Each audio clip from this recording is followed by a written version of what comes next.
May magbabalik sa pamilya ni Kuya pero hindi si Tony Gonzaga. Tila may pasabog na naman ang pamilya ni Kuya sa teaser na kumakalat ngayon online.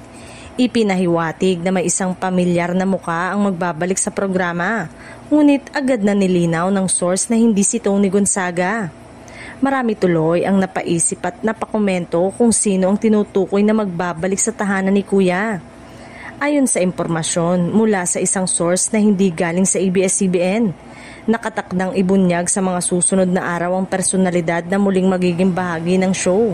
Sa social media, nag-viral ang teaser na may caption na "Nahulaan mo na ba ang magbabalik host ni Kuya?" Sabay-sabay nating alamin kung sino ang magbabalik sa pamilya ni Kuya.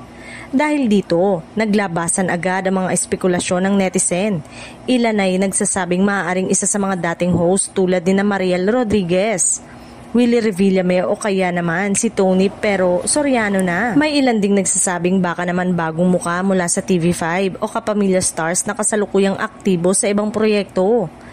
Hanggang sa ngayon, tikom pa rin ang bibig ng production tungkol sa pagkakakilanlan ng comeback host. Gayunpaman, tiniyak ng source na malapit na itong ibunyag at siguradong magugulat ang mga manonood.